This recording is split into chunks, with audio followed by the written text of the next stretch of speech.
determinação do movimento, a rotina, a sistematização rígida dos princípios e a proclamação de valores absolutos são a morte da escola.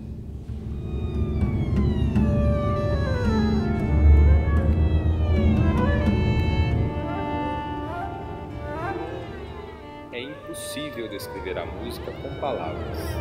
A ideia musical é autônoma. Recorremos para isso a metáforas e associações. O silêncio tem que ser ouvido e sentido. O silêncio soa. A análise não tem valor se não estiver de acordo com o que a pessoa sente e ouve. É o meio de conscientizar o que ouvimos e não uma finalidade em si. Isso é válido para a análise de músicas de todas as épocas. Jogos de comunicação. Improvisações que partem do princípio que teoria e treinamento auditivo se iniciam através da prática, buscando integrar ocorrências do cotidiano.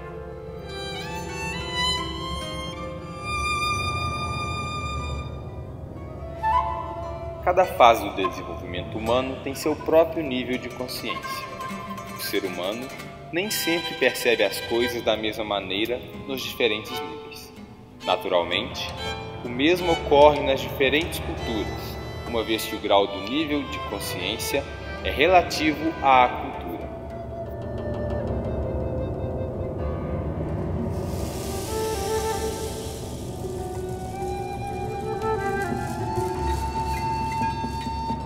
A música, como todas as artes, é linguagem porque é um sistema de signos estabelecidos naturalmente, ou por convenção. Sistema que transmite informações ou mensagens de um sistema cibernético a outro, orgânico, social, sociológico, técnico, etc. A informação é o novo, portanto, o professor não precisa ensinar o que está nos livros, mas sim ensinar de forma criativa. A estética é a ideologia do artista. Ideologia é um conjunto de convicções e convenções filosóficas, religiosas, jurídicas, sociais e políticas, relacionada com a situação social de seus representantes dentro da sociedade. O homem, fisiologicamente, ouve de forma linear, mas sua percepção dependerá de seu nível de consciência. O tempo não é um fator físico, é uma forma de percepção. Cada um vive o tempo a seu modo.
Ó, a gente não tem assim, muito para dizer, não, que o Carter já disse tão bem a sensação que é para a gente ter sido aluno do Kohlreuter e ter convivido com essa, na prática, né, Carter, com esse ensino pré-figurativo, com esse ensino tão criativo. E a gente procurou trazer nesse livro justamente textos que vão esclarecer um pouco melhor, porque eu acho que esse tipo de forma de sentir esse processo criativo de ensino, ele não é tão fácil. Então, a gente realmente tem que haver um certo esforço para a gente entender como ouvir uma música contemporânea, que a gente não tenha aquela forma ainda de perceber as estruturas de uma música diferente da música que a gente tem acesso, né, da música ocidental. Então, a gente precisa de um outro padrão perceptivo para a gente compreender muito da música que é feita hoje, na nossa época. E o Kölreuter também, justamente essa é a grande diferença dele. Ele nos punha a pensar e a refletir e a criar novos padrões perceptivos para que a gente tivesse condição de perceber o que a gente antes não percebia. E gostar de obras musicais que antes a gente não tinha interesse em ouvir, não gostava, e buscar sempre uma forma nova de ensinar, principalmente música, que não fosse aquilo que a gente pudesse aprender nos livros. Inclusive, o Cáter mostrou essa frase, a gente acha isso muito importante. O que pode ser lido nos livros, a gente pega o livro e lê. Né? Então, a gente tem que trazer para a sala de aula aquilo que não existe nos livros, ou que ninguém nunca pensou sobre aquilo, e que aquilo é que vai fazer a diferença. E que nossos alunos têm que sair da sala de aula diferente de como eles entraram. Né? A nossa aula tem que ter algum tipo de papel musical, social, humano naquela pessoa, que ela nunca vai sair impunemente. Ela vai sair sempre um ser humano melhor, diferente, questionador, pensando, refletindo. Então, é isso que a gente buscou trazer no livro, porque foi a principal lição que eu imagino que a Patrícia também teve, que todos nós tivemos, que fomos alunos do Kölreuter. A gente não saía impune das aulas dele, saía sempre cheio de coisas na cabeça, com a cabeça fervendo, e começava a questionar as coisas que a gente fazia, e a gente tinha que ter coragem. Ele falava, olha, é preferível errar do que repetir. Né? Então, não tenham medo de errar, errem, mas não repitam aquilo que fizeram com vocês, questionem tudo. Então, a gente saía assim, meio assim, atordoados daquilo que a gente tinha, aquele para-casa que ele nos dava, né, de questionar. E eu fico assim, até muito emocionada, porque foi ele que me desafiou a trabalhar com crianças pequenas. Em Belo Horizonte, ninguém trabalhava com crianças menores de 6 anos. Havia um mito, que muita gente, eu acho que ainda existe esse mito, que não podia haver esse desenvolvimento musical da criança sistematicamente, né, porque o informal, claro que acontece, antes dos 6 anos. E ele me desafiou, a Patrícia também, nós fizemos nossa monografia de dissertação, que a gente fez a primeira turma, né, participamos da licenciatura, não licenciatura, especialização aqui, e ele nos desafiou a arrumar um grupo de crianças menores de 6 anos, nós arrumamos um grupo de crianças de 3 e 4 anos, e fizemos um diário das aulas. E esse diário foi analisado por ele, comentado. Ele está lá na exposição, viu? Vocês vão lá ver, quem quiser ver, está lá. E ele fez um comentário muito assim, elogioso a gente, dizendo que aquilo era um trabalho que podia dar frutos, um trabalho inovador.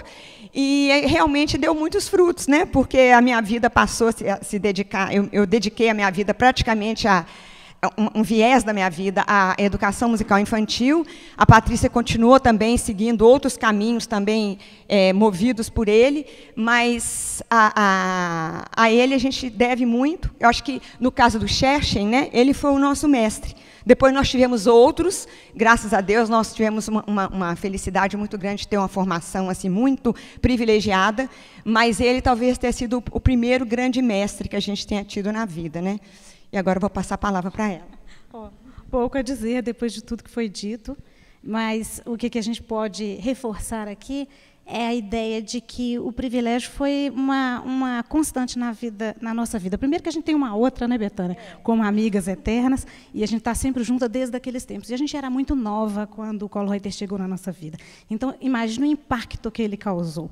Né? A gente deve lembrar também os contextos. A gente tem muito a agradecer a Berenice Menegali na Fundação de Educação Artística e a Sandra Loureiro na Escola de Música da UFMG, que foram as pessoas que trouxeram o Kölreuter para nós. Então, quando ele chegou, a gente estava num ambiente de instalação da música contemporânea em Belo Horizonte. Era muito forte esse movimento. Então, imagina assim, um estudante de 20 anos, igual eu era, né, igual a gente era lá, aqui, trabalhando na fundação, e essa coisa de escola de música e fundação de educação artística é como se fosse uma nuvem enorme que você entra e fica pulando. Né? A gente vivia assim, dentro dessa nuvem. E a música contemporânea e o Kölreuter entraram na nossa vida no período em que a gente tinha essa percepção de que eu estou numa vida musical, que é como se fosse uma coisa viva, né? Cheia de vida. A música, literalmente. E só para reforçar tudo que foi dito, porque por mais que a gente veja as belas palavras do Kollhoiter, onde ele realmente atuou foi na prática da vida da gente, porque a gente entrava para as aulas nos fins de semana, quinzenalmente, ficávamos o fim de semana inteiro com o Kollhoiter na Fundação, a princípio, depois na Escola de Música, e a gente saía dali para tocar no palco as peças, inclusive as peças do Kollhoiter, algumas outras obras também que as pessoas compunham na época, nos ciclos de música contemporânea da época, né?